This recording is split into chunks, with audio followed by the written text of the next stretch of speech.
नमस्कार प्यारे विद्यार्थियों, DAV mobile public school Hindi कक्षा में आपका स्वागत है। आइए आज मैं आपकी कक्षा 8वीं में पढ़ाने जा रहा हूँ हिंदी के अभ्यास सागर से पाठ 12 पौधे के पंख।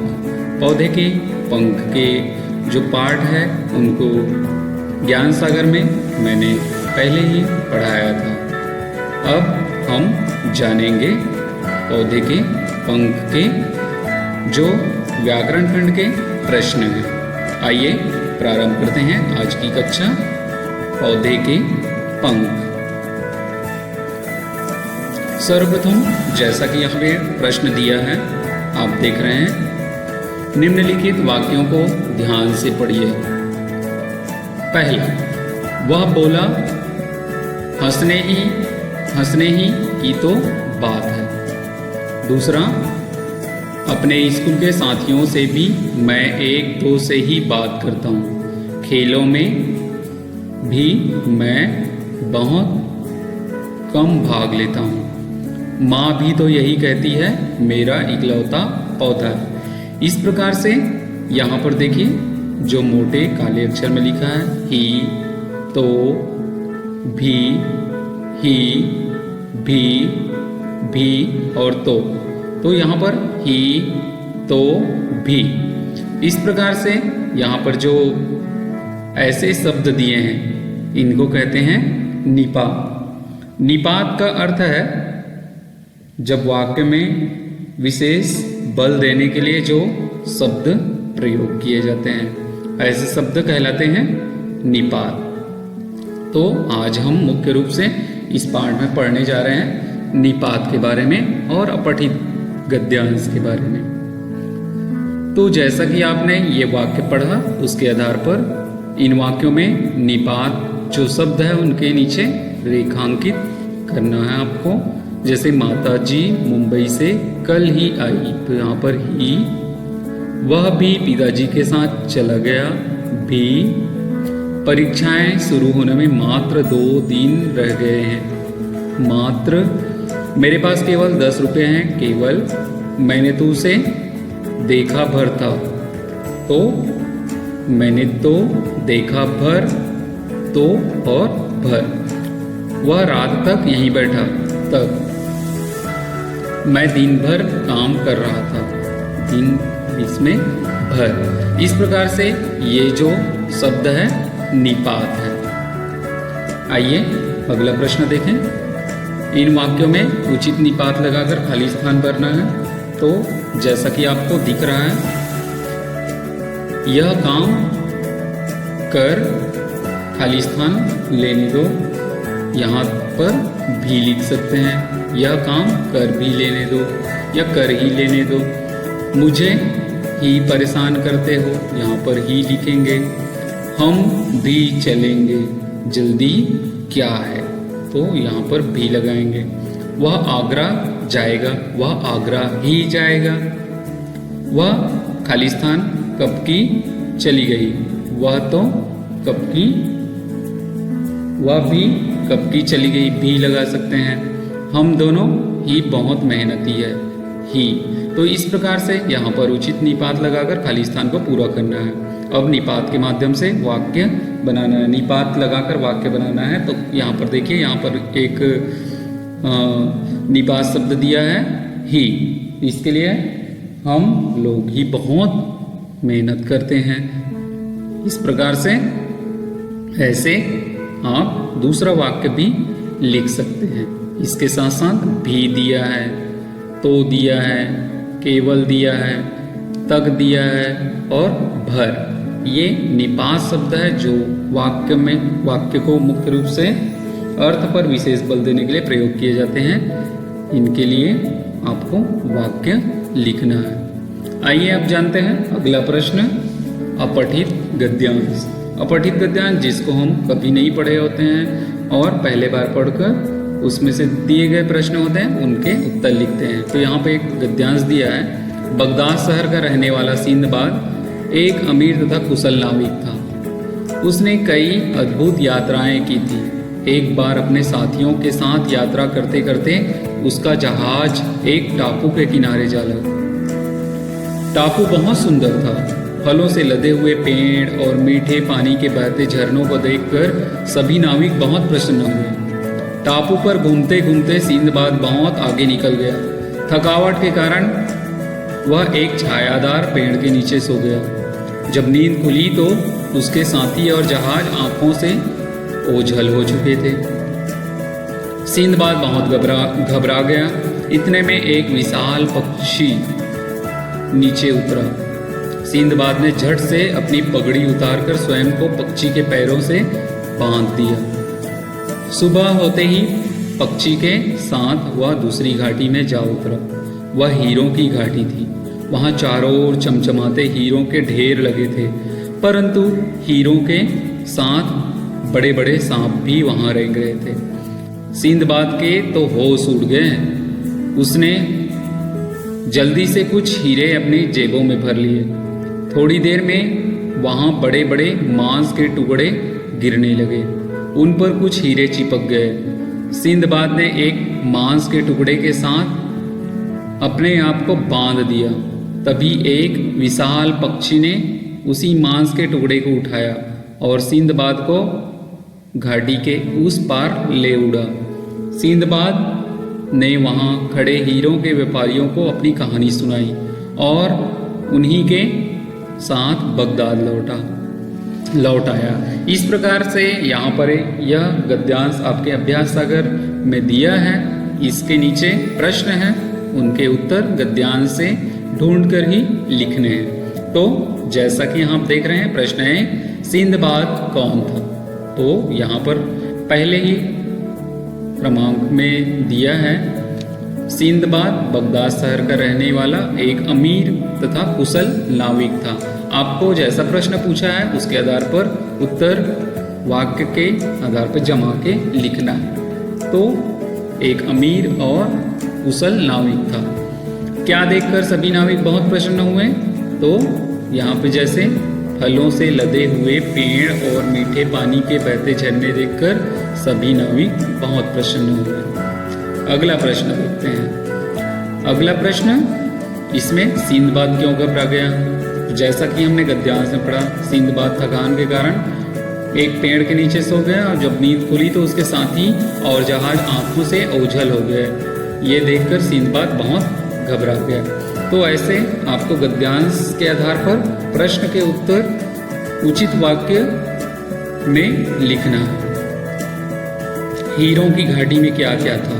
तो हीरों की घाटी में चारों ओर चमचमाते हीरों के ढेर लगे थे, परंतु हीरों के साथ बड़े बड़े सांप भी लौट रहे थे। सिंदबाद ने अपनी कहानी किसे सुनाई? तो सिंदबाद ने अपनी कहानी हीरों के व्यापारियों को सुनाई, जैसा कि यहाँ पे पहले गद्यांश में ही लिखा हुआ है। देखिए यहाँ पर सिंदबाद ने वहाँ खड़े हीरों के व्यापारियों को अपनी कहानी सुनाई। इस प्रकार से यह जो प्रश्न दिया है, ऐसे गद्यांश को कम से कम 1 या 2 बार तो अवश्य ही पढ़ें और दिए गए प्रश्नों को पढ़ें, फिर उनका उत्तर गद्यांश से ढूंढकर अपने शब्दों में सही वाक्य के अनुरूप जमा कर लिखेंगे। तो ये था अपठित गद्यांश। आइए अब अगला प्रश्न देखते हैं। निम्नलिखित समस्त पदों का विग्रह कीजिए तथा समास का नाम लिखिए। जैसा कि आप देख रहे हैं, यहाँ पर पहला दिया है शब्द सत्याग्रह, सत्य के लिए आग्रह। तत्पुरुष समास के बारे में आपने पूर्व पाठ में भी पढ़ा। चतुर्मुख 4 मुख है, जिसके अर्थात ब्रह्मा जी। बहुव्रीहि समास। जलधारा, जल की धारा, तत्पुरुष समास। नवरात्र, नवरात्रियों का समाहार, द्विगु समास। राजा, रंक। यहाँ पर तो जैसा कि आप जानते हैं, ये जिसमें भी योजक चिन्ह का प्रयोग किया जाता है वह द्वंद्व समास होता है। तो राजा और रंग द्वंद्व समास।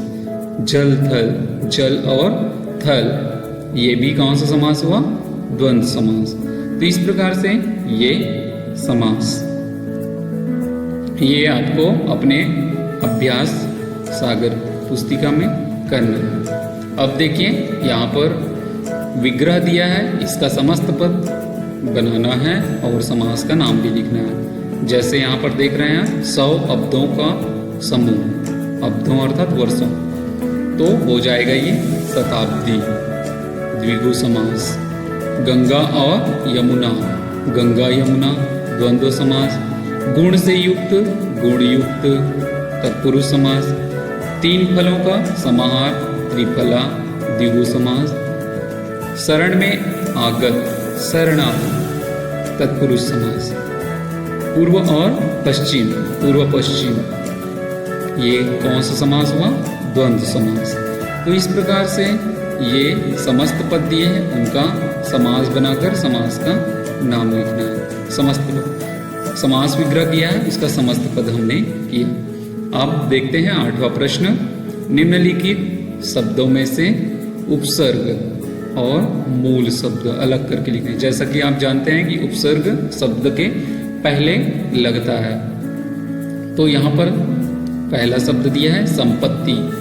संपत्ति में उपसर्ग है सम और मूल शब्द है पत्ति। अतिशय में अति और सय, आशय, अतिशय। सय यहाँ पर मूल शब्द हो गया। प्रतिकूल, प्रति और कूल। सुकन्या, सुकन्या, सु उपसर्ग हुआ, इसमें प्रति उपसर्ग हुआ। अनुग्रह, अनु उपसर्ग, ग्रह मूल शब्द हो गया। इस प्रकार से ऐसे हम मूल शब्द और उपसर्ग को अलग करते हैं। इस प्रकार से आगे प्रश्न देखेंगे। यहाँ पर प्रत्यय लगाकर रिक्त स्थान भरना है इन शब्दों में। तो शब्द यहाँ पर दिए हैं जैसे बल, मधुर, सजा, दया, घबरा, था। अब इसमें हमको उचित प्रत्यय लगाना है और जो वाक्य दिए हैं उनमें खाली स्थान में इन शब्दों को पूर्ण करते हुए भरना है। जैसे कि आप देख रहे हैं राजू बहुत बल, तो हमने यहाँ पर वान प्रत्यय लगाकर बलवान बना दिया। राजू बहुत बलवान है। रमेश की आवाज में मधुर को ता प्रत्यय लगा दिए तो मधुरता हो गया। प्रतिमा के घर की सजा, सजा में आवट प्रत्यय लगाने से ये सब तो क्या हो जाएगी? सजावट। तो प्रतिमा के घर की सजावट देखकर आनंद आ गया। अब यहाँ पर दया, दया में हम प्रत्यय लगाएंगे आलू, तो हो जाएगा दयालु। ईश्वर बहुत दयालु है। मुझे चलते चलते घबरा में आहट लगाएंगे तो क्या होगा? घबराहट। मुझे चलते चलते घबराहट होने लगी। ज्यादा काम करने से थक में आवट लगाने से क्या हो जाएगा? थकावट हो रही है। इस प्रकार से यहाँ पर जो शब्द दिए हैं उनमें उचित प्रत्यय का प्रयोग करते हुए खाली स्थान को आपको भरना है। अब आगे देखते हैं अगला प्रश्न। भाववाचक संज्ञा बनाकर लिखना है। तो जैसा कि आप देख रहे हैं यहाँ पर मिलना का मिलावट, देव का देवत्व, चढ़ाई का चढ़ना, प्रसन्न का प्रसन्नता, युवक का यौवन और चिकना का चिकनाहट या चिकनाई। इस प्रकार से इन शब्दों के हम भाववाचक संज्ञा बनाएंगे। अब ये है मुहावरे। मुहावरों का अर्थ लिखकर वाक्य में प्रयोग करना है। जैसा कि नाक में दम करना, तो बहुत अधिक परेशान करना। बच्चे माँ के नाक में दम कर देते हैं। इस प्रकार से आप दूसरे वाक्य भी प्रयोग कर सकते हैं। चेहरे पर हवाइयाँ उड़ना, डर जाना, बहुत डर जाना। अचानक सांप को देखकर मेरे चेहरे की हवाइयाँ उड़ने लगी। ऐसे हम वाक्य यहाँ बना सकते हैं। आप इनका प्रयोग करते हुए, इन मुहावरों का प्रयोग करते हुए भी दूसरा वाक्य बना सकते हैं। आगे देखते हैं। आसमान सिर पर उठाना, बहुत अधिक उत्पात मचाना। रोहन की घड़ी न मिलने पर उसने आसमान सिर पर उठा लिया। ऐसे जन्मदिन पर केक नहीं मिलने पर बच्चे आसमान पर सिर उठा लेते। ऐसे हम वाक्य प्रयोग कर सकते हैं। ये हमने उदाहरण के लिए वाक्य लिया, ऐसे वाक्य आप भी बना सकते हैं। इस प्रकार से ये सारे जो अभ्यास के कार्य हैं उनको अपने अभ्यास सागर के पाठ 12 में करेंगे। अगला अब आता है अभ्यास कार्य। एक आपको मैं प्रारूप बताने जा रहा हूँ, इस पाठ में है वह है डायरी लेखन। डायरी लेखन किस प्रकार से करें?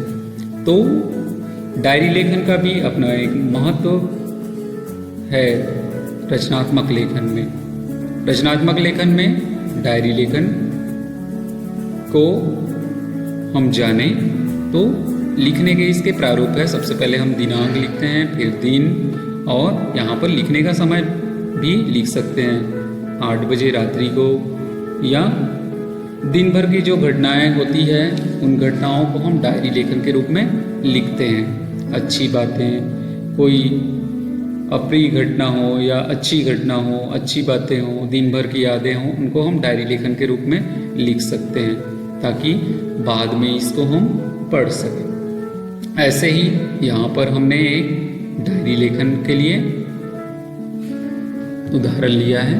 देखिए प्रारूप के साथ डायरी लेखन, फिर दिनांक, दिन, समय, फिर प्री डायरी से प्रारंभ करते हुए अपने जो दिन भर की घटनाएं हैं उनको लिखेंगे। मैं एक बार रेलगाड़ी में सफ़र कर रहा था, तभी अचानक क्या हुआ, इसको आगे बढ़ाते हुए आप पूर्ण रूप से लिखेंगे। और नीचे आपका आ जाएगा नाम या हस्ताक्षर भी कर सकते हैं। तो ये हुआ डायरी लेखन का प्रारूप, और इसी आधार पे आप अपने अभ्यास सागर में डायरी लेखन करेंगे। डायरी लेखन के लिए जो वीडियो है आपको विद्यालय के YouTube चैनल में डायरी लेखन के लिए वीडियो दिया गया है। आशा करता हूँ कि आज के ये जो अभ्यास सागर के प्रश्न हैं उनके लिखने के तरीके स्पष्ट हुए होंगे। आज के लिए बस इतना ही। बहुत बहुत धन्यवाद।